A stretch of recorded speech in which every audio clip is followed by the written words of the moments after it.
So ayun mga idol, magandang hapon sa inyong lahat mga idol. So today's video mga idol, gagawa tayo ng request kung kaya daw ba ng NB barrel sa CO2 unit. So hindi ko alam kung CO2, siguro papalitan niya yung CO2 niya ng barrel na NB.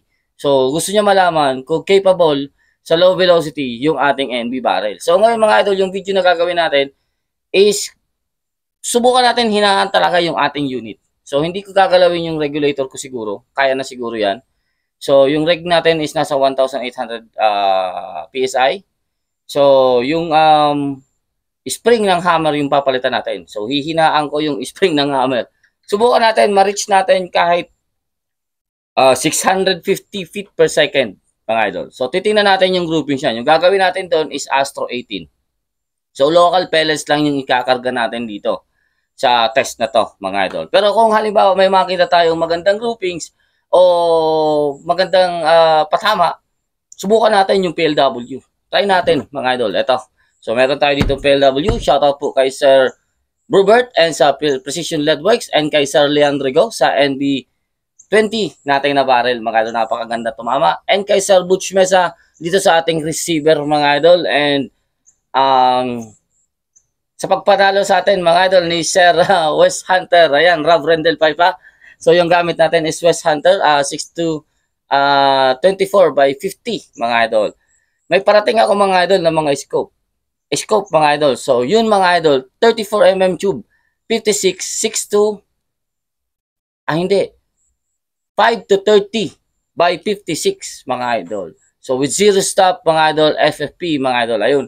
So sa mga interesado ng mga idol, i-PM nyo ako mga idol, parating na yun mga idol. So hopefully by the end of this month mga idol, papasok na yun. So 17 ngayon, August 17. Ayan, thank you. Shoutout po sa inyong lahat.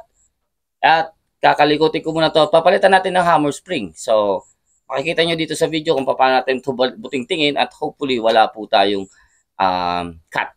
So sana sa nag-request dito na video, panoorin mo itong buo. Lalagyan natin ng camera yung ating chrono para makita natin yung velocity natin, then yung patama natin sa scope cam. So hopefully maganda na po yung kuha ng ating scope cam mga idol.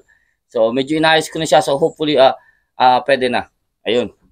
So kung nakita nyo yung last video ko na test ng PLW mga idol, siguro okay na yun. Nung nag-edit ako medyo okay. So papalitan ko lang to ng hammer spring mga idol. So meron tayo dito mga hammer spring na ginagamit.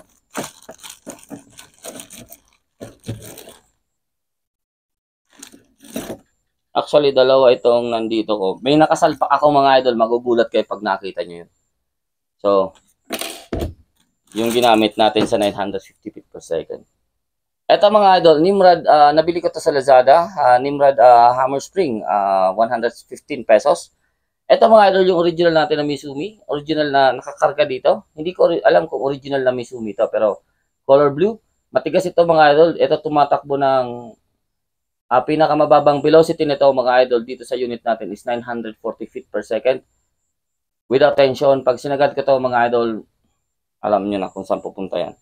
So, ito yung gagamitin natin yung pinakamahina ko, yung sa Nimrod. So, actually yan ang ginamit natin nung laro, nung competition. So, pagpapalit lang ako ng hammer spring and siguro subukan ko rin palambutin yung aking trigger kasi parang feeling ko lang yung mga flinch natin mga idol na putok is sa trigger po yun, trigger pull ko. So hopefully maayos ko yun mga idol.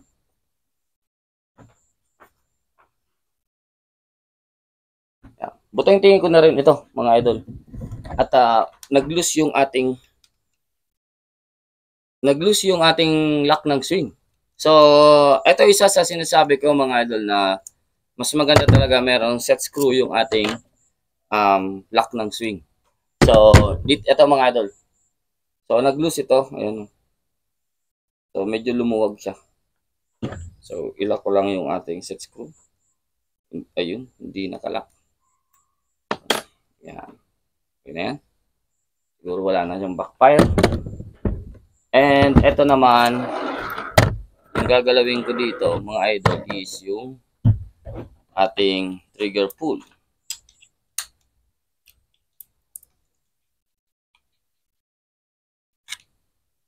Lalambutan ko pa to, malambot na to mga idol. Lalambutan pa natin. So sa mga interesado po ng receiver ni Sir Butch Mesa, so paki-message na lang po ako at ipapasok kayo doon para makapag-lista na tayo.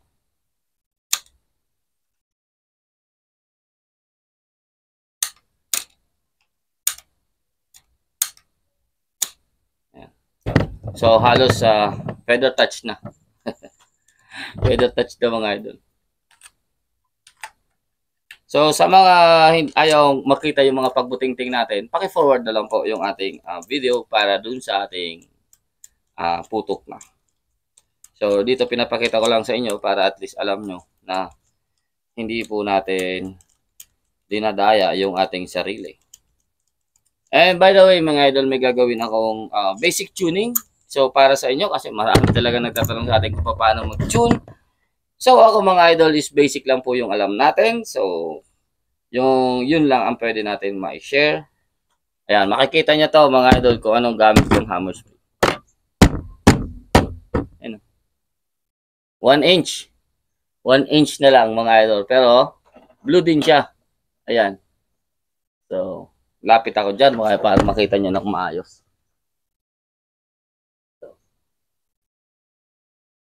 almost, hindi, mga 1.5 inch mga idol. 1.5 inch na lang. Ito yung ginamit natin. 953 feet per second mga idol. Counting feet lang. Ito, 940 pag wala pang tension mga idol. So magpapalit ako dito ng ating hammer spring para bumagal pa yung ating putok.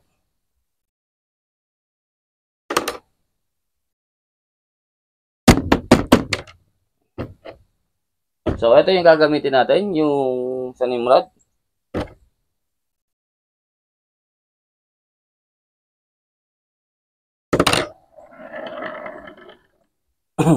Ito yung minsan na ayoko sa mga ganitong klaseng spring kasi nagbe-bend siya mga idol, parang nag-iba yung hulma niya sa katagalan. Yan nangyayari, umiiba din yung inyong velocity. Parang lumihina yung ating spring.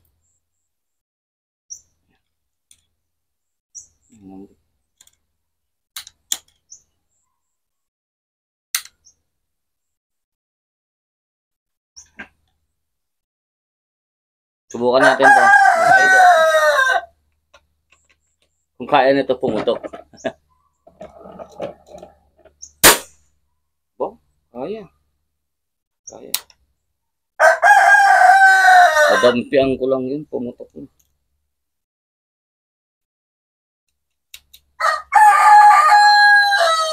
Okay. So malambot na. Kalkan natin yung ating scope.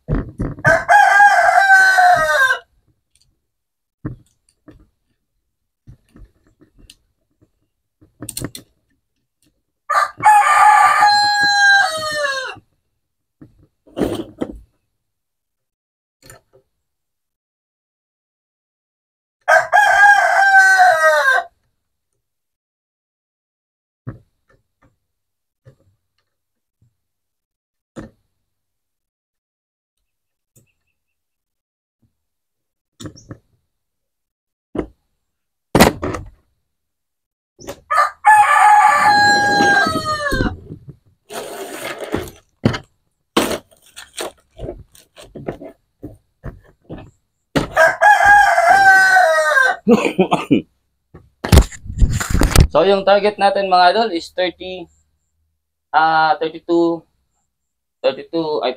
meters. So siya nga pala, ito mga idol, kinonvert na natin to sa power bank. Hindi naman to sira, pero madali kasi siya nakasay sa battery. So masyadong malamon sa battery. 4 pa naman na AA yung battery niya. So ginawa ko, kinonvert ko na lang siya sa power bank para pang matagalan talaga siya. So na-testa din natin ito. Umaabot siya ng roughly mga idol, mga 3 araw siguro.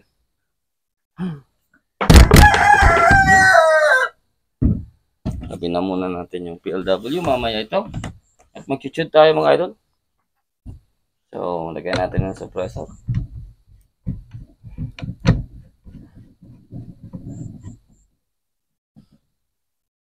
On natin ito. Tapos dito.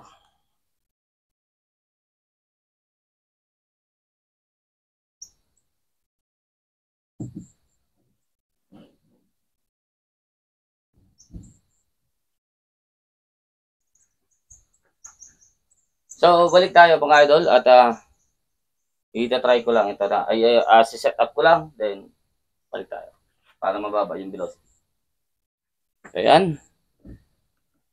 Recording para simulan natin sa recording. Simulan natin sa kung ano ang meron tayo dito ngayon. Hopefully, okay, naka-slow motion to.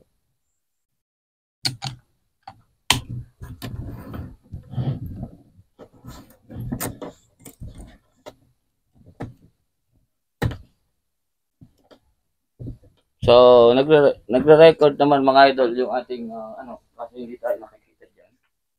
Unit lang, hindi tayo.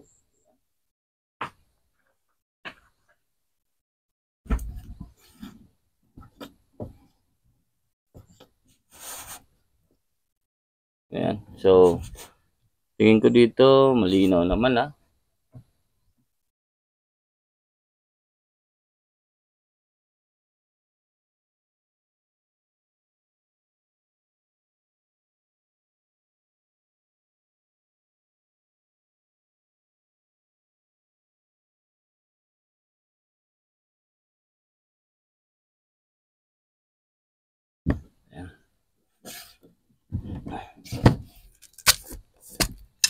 So, Astro 18 lang po yung gagamitin natin dito sa test na to. So, subukan natin. Dapat at least makarating tayo ng mga 650 feet per second. So, hopefully, kaya ito pumuntok ng ganun. Or, dito muna siguro tayo sa lupa. Ayan. Recording na ba ako? Ayun, recording dito. Recording na ako doon. 790. Okay. Alisin ko yung tension ko. 808. Babaan ko pa.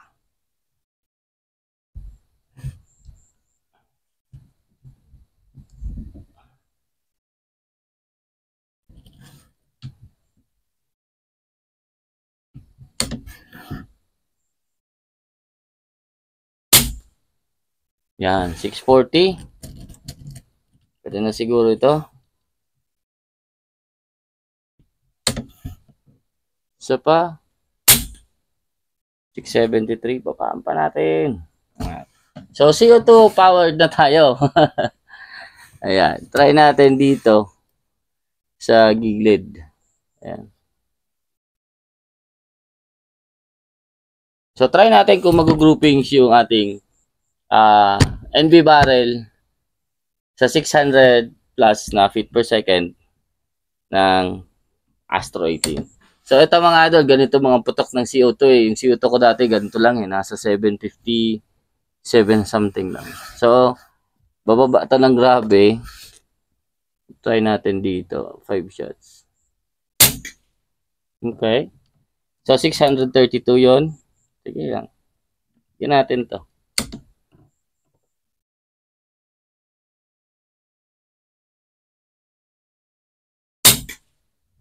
Okay, 67.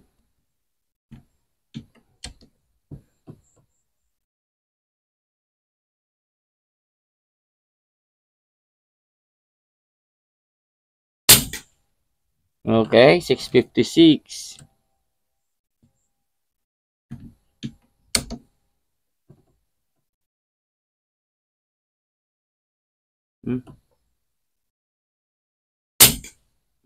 So, kaya.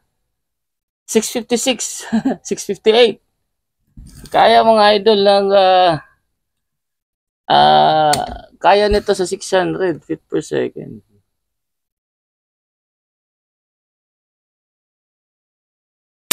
Oh, kaya naman. Pero sigurado ako, hindi ka retest. Hindi mo susubukan ito mga idol sa mga 100. So hanggang dyan lang yan sa 30.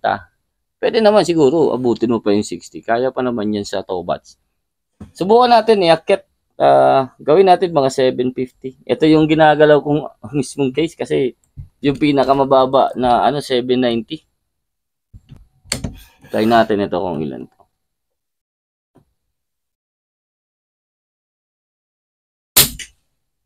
So 707.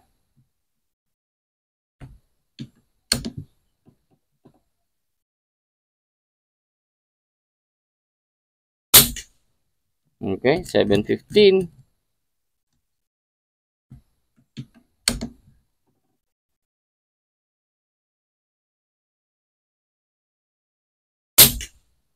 Okay, 729.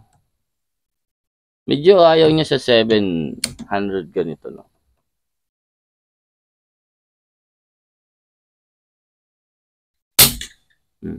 Medyo ayaw niya dito. Pero yung pagtingin ko sa projectile, okay naman siya. Hindi lang talaga siya mag-groupings ng maganda. So, try pa natin. Ibalik dun sa parang nasa 800 na something. Test natin to. Pero mapapansin nyo mga idol, yung patama natin is umaakit na po. Okay, 803. Siguro mga 850.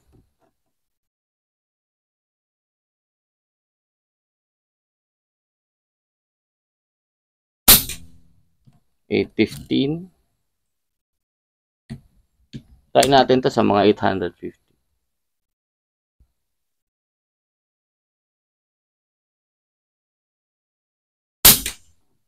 Okay.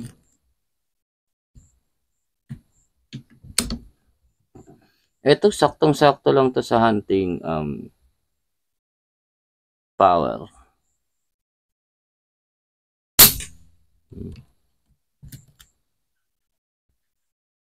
Tapos, hindi ito naka-tune mga idol So, kung gusto niyo makita kung paano tayo mag-tune, abangan niyo yung susunod nating video mga idol.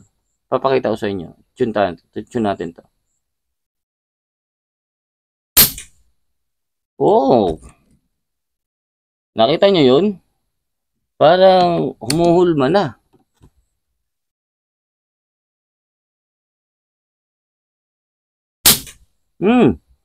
Humuhulma na mga sir. So, 812 kaya ng NB barrel.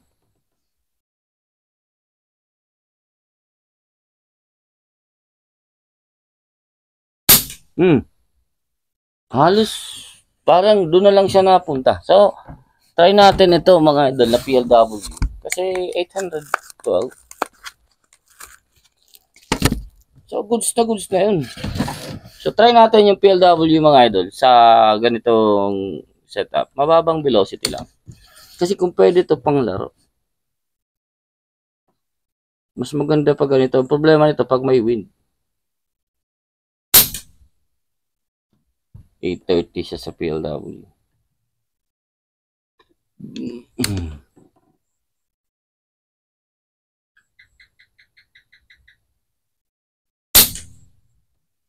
Kita nyo yung patama ng PLW mga idol.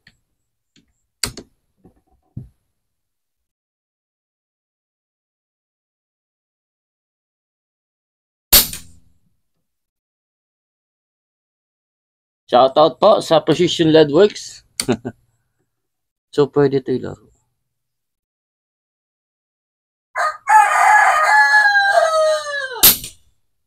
May mababa tayo. Pero, 842. Kailangan.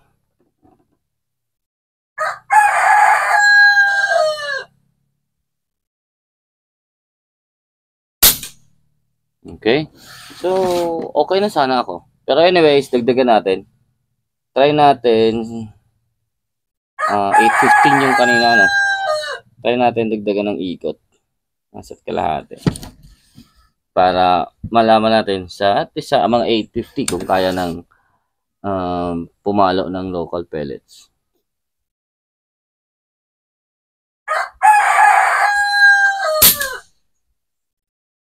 Okay, 921, sobra.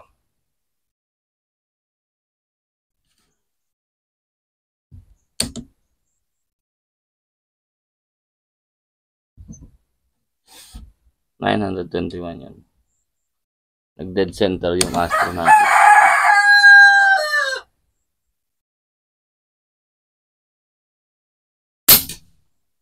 $935.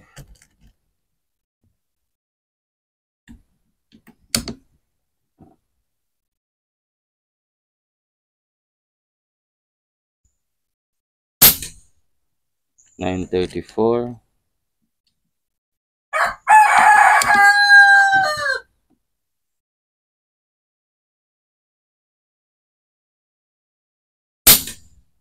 Okay, nag one hole.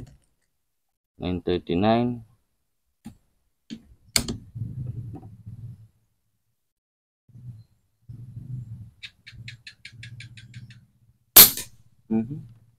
$957.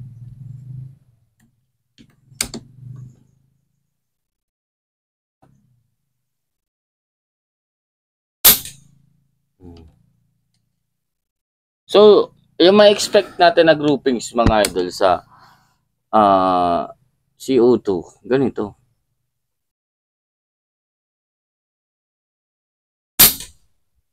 So, ganyan. So, dito mga idol sa 850. So, sa 815 mga idol, saktong-sakto sa CO2, pwede na. Pwede ka magpalit ng NB barrel para sa inyong CO2 units. Ayan. So, proven naman and nakuha natin yung kasi 850 na to. Kasi pag linagpasan pa natin to, syempre PCP na yon. So, PCP na lang yung capable na pumutok ng ganun. Anyway, ewan ko kung may CO2 na kaya bumikos ng ng mataas na velocity na mga 900. Ayan. Ha? Abot pa lang. Tutod lang. Umao pa lang yun. So, ayun mga idol. Maraming salamat. So, ayun. So, sir, sa nagtanong sa atin, shoutout po sa inyo. At mga idol, nakita nyo mga idol, yung ating putok mga idol, kung CO2 yung ating unit. So, kung CO2 yung ating unit, ranging from 600 something to 850 feet per second, mga idol, meron tayong makukuha ang magandang groupings pa rin gamit yung ating NB barrel. So, kayo mga CO2 dyan at willing or gusto NB barrel, pwede kayong bumili ng NB barrel then isalpak mo sa CO2 nyo. Pero, para sa akin mga idol, is kung mag-NB ako, magpe-PCP na ako. Kasi sayang naman yung barrel mga idol kung hindi nyo magbibigay yung capability ng barrel. Yung performance, yung accuracy niya, kung hindi natin kaya sa CO2, sayang lang din mga idol. So, pwede naman tayo makatyaga dun sa ating stock na barrel. Pero kung may damage talaga yun, pwede natin yung putulin, walang problema. Ako, pinutol ko yung aking stock. Yung sa Nimrod ko, tsaka yung sa arms ko, lahat po yun naputol. At hanggang ngayon, kung nagpe-perform pa naman, pang sa hunting, okay naman siya. Pero kung sa laro, actually, nalaro ko yung dalawang yun, mga idol. Nalaro ko yun. So, hindi lang siya ganun kagandahan sa performance sa level ng PCP and the built-in PCP. So, mga idol, sa mga nagbabalat dyan, bumili ng budget meal na PCP mga idol. Message lang ako mga idol para dito sa ganitong klaseng receiver na meron tayo mga idol. 30cc kaya ng mga idol. So nakikita nyo kung paano yung mga power nito. So malawak yung ating pwedeng makuha na velocity. Ayan. So malawak yung range na pwede natin pag-adjustan and pag-tune ng ating unit mga idol. Ayan, konting kalikot lang sa mga marunong dyan. Madali lang po yan. So, ayun mga idol, maraming salamat sa panonood. Hanggang dito lang. Take care. God bless.